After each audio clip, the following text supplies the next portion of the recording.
നടി രാധിക ശരത് കുമാറിന്റെ ആരോപണം ഗുരുതരമായ ആരോപണമാണ്.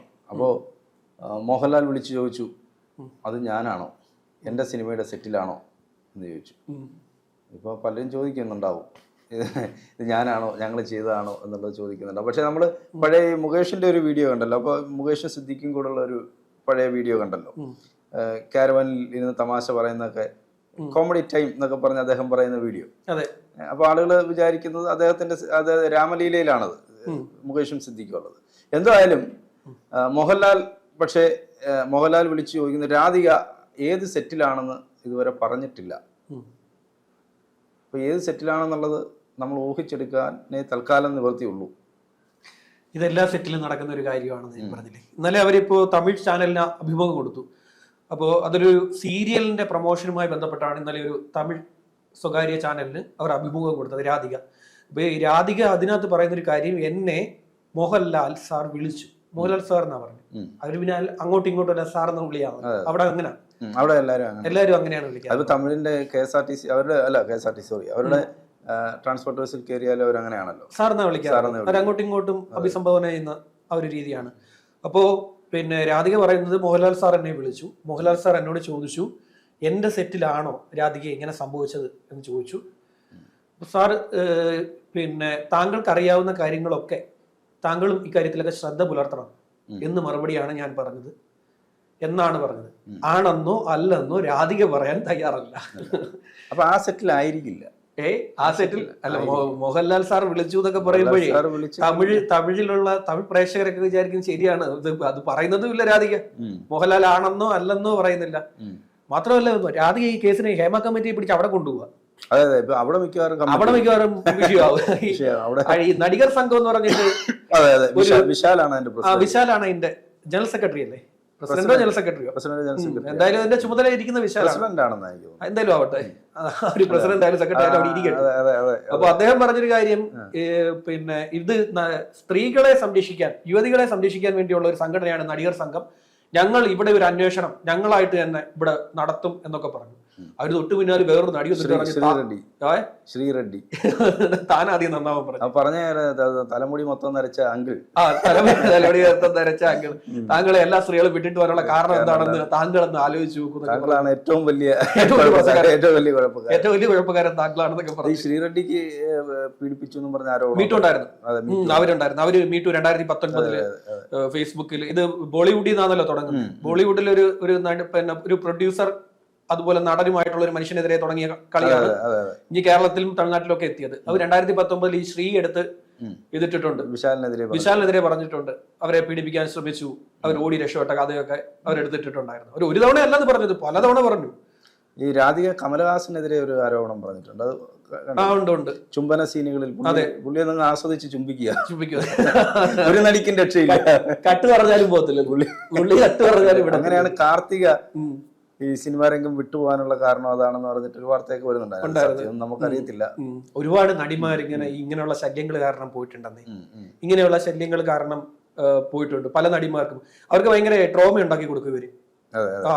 അവര് ഒരു പിന്നീടുള്ള സീനകത്ത് ഇവിടെ ഒരു സിനിമയ്ക്കകത്ത് ഒരു നടി പീഡന ശ്രമം അന്ന് ആരോപിക്കപ്പെട്ട ഒരു സിനിമയിൽ ആദ്യ അവസാനം ആ നടിയുടെ ഫേസ് കണ്ടാൽ നമുക്ക് മനസ്സിലാവും.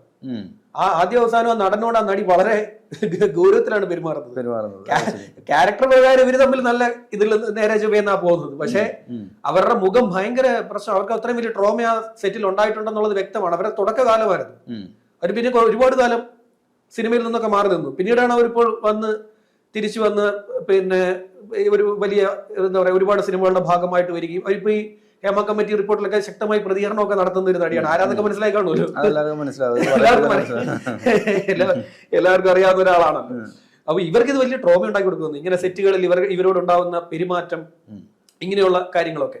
അപ്പൊ രാധിക പറഞ്ഞിരിക്കുന്ന രണ്ടാമത്തെ കാര്യം എന്താ അറിയാമോ? ഇന്നലെ തമിഴ് ഒരു സിനിമയുടെ സെറ്റിൽ വെച്ച് ഒരു യുവ നടിയെ പിന്നെ അവിടുത്തെ ഒരു നടൻ മദ്യപിച്ച് റേപ്പ് ചെയ്യാൻ ശ്രമിച്ചു. അവരാണ് രക്ഷിച്ചത്, രാധികയാണ് രക്ഷിച്ചത്. രാധികയെ രക്ഷിച്ച് അവരെ പുറത്തു കൊണ്ടുവന്നു, ആ ഹോട്ടൽ റൂമിൽ നിന്ന് പുറത്തു കൊണ്ടുവന്നു. രാധിക അയാളെ ശകാരിച്ചു. പിന്നെ പറഞ്ഞിരിക്കുന്ന പ്രധാനപ്പെട്ട ഒരു കാര്യം, അതിനോട് ചേർത്ത് പറഞ്ഞൊരു കാര്യം, രാഷ്ട്രീയ ലക്ഷ്യങ്ങളുള്ള നടന്മാർ ആദ്യം സ്വന്തം സെറ്റിലെ സ്ത്രീകളെ സംരക്ഷിക്കണമെന്ന്, അതാരാ രാഷ്ട്രീയ ലക്ഷ്യമുള്ളത്? വിജയ്.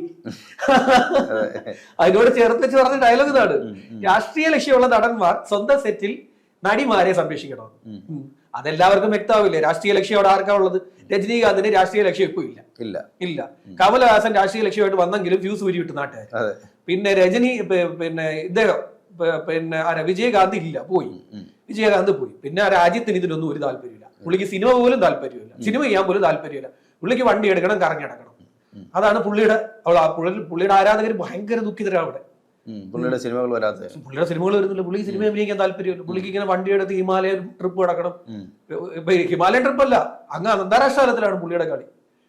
പുള്ളിക്ക് അവിടെ ചെല്ലുക, അവിടെ ഒരു വണ്ടി എടുക്കുക, അത് കറങ്ങുക, അതിന്റെ വീഡിയോ എടുക്കുക, ഇതൊക്കെയാണ് പുള്ളിയുടെ എന്റർടൈൻമെന്റ്. പുള്ളി സിനിമ അഭിനയിക്കാൻ ഒരു താല്പര്യം. അജിത്തിന്റെ വലിയൊരു ആരാധന. ഞാൻ പണ്ട് ബാർബർ ഷോപ്പ് പയ്യനാ, ഇങ്ങനെ മൊബൈലിൽ അജിത്തിന്റെ ചിത്രമാണ് ഇട്ടിരിക്കുന്നത്. അജിത്താണ് അയാളുടെ വലിയ ആരാധന. എന്നിട്ട് വിജയ് ഭയങ്കരമായ തെറിയൊക്കെ പറയും. അതങ്ങനെ അവിടെ ആരാധകരും ഭയങ്കര പ്രശ്നമാണ്. ഇവിടുത്തെ പോലെ നാൻ സിരിത്താൽ എന്ന് പറഞ്ഞൊരു സിനിമയുണ്ട്. നാൻ സിരിത്താൽ എന്ന് പറഞ്ഞൊരു സിനിമയുണ്ട്.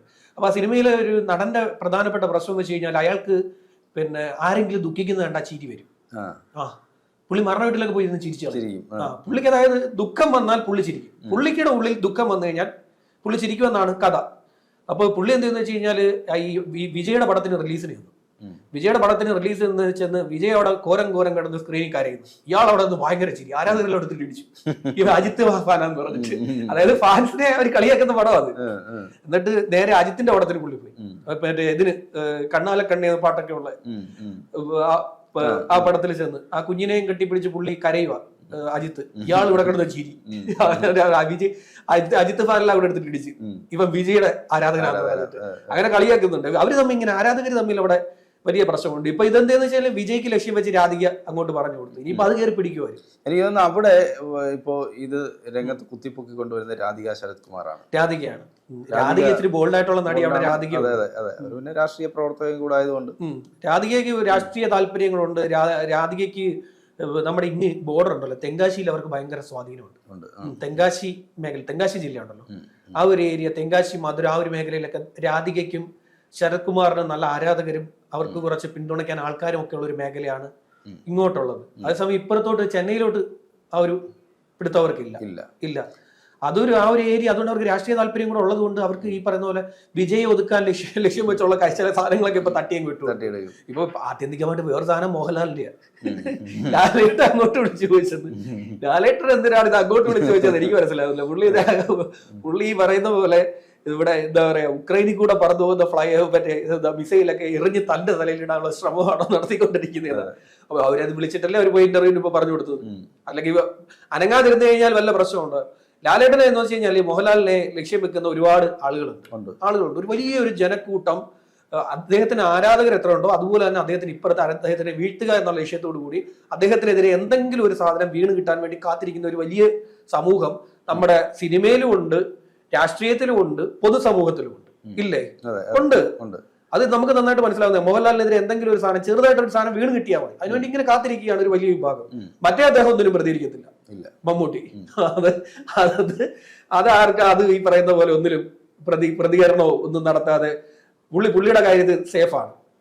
ഇദ്ദേഹം അന്ന് തന്നെ അമ്മയുടെ പിന്നെ പ്രസിഡന്റ് സ്ഥാനമൊക്കെ രാജിവെച്ച ശേഷമല്ലേ ആ വാർത്താ സമ്മേളനം നടത്തിയത്. വാർത്താ സമ്മേളനം നടത്തിയപ്പോഴത്തേക്ക് മാധ്യമപ്രവർത്തകരുടെ ചോദ്യം ചോദിപ്പുണ്ടോ, കൊത്തിപ്പറിക്കാൻ നോക്കി, വെട്ടുകളിക്കൂട്ടം പോലെ. അദ്ദേഹത്തിന് ചോദ്യം കേൾക്കാൻ പറ്റുന്നില്ല.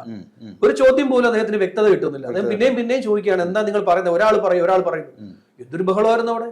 ഇല്ലല്ല, കുത്തിപ്പറിക്കാൻ വേണ്ടി കാത്തിരിക്കുന്നു. അവരുടെ ഈ സിനിമാക്കാരെ മുഴുവൻ മോശമാണെന്ന് മാധ്യമങ്ങൾ അങ്ങനെ ഉണ്ടാക്കേണ്ട കാര്യമൊന്നുമില്ല. എല്ലാ രംഗത്തും ഉണ്ടാകുന്നത് പോലെ ഇവിടെ അത് ഇത്തിരി കൂടുതലാണ്. നമ്മൾ വിചാരിക്കുന്നതിനേക്കാൾ കൂടുതലായിട്ട് സിനിമയിൽ ലൈംഗിക പീഡനം കൂടുതലാണ്.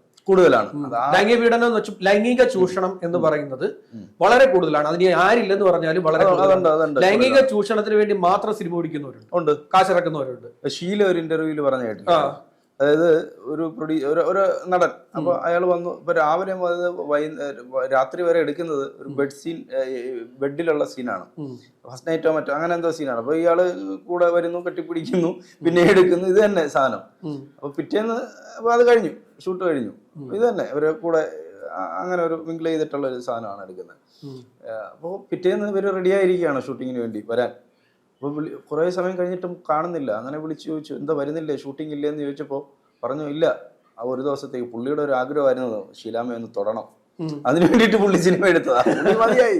ആ ഒരു ദിവസം കൊണ്ട് പുള്ളിയുടെ ആഗ്രഹം സാധിച്ചു. പുള്ളി പോയി. ഇതൊക്കെയാണ് അതിനകത്ത്. അത് ഇത് ഒരുപാടുണ്ടെന്നേ.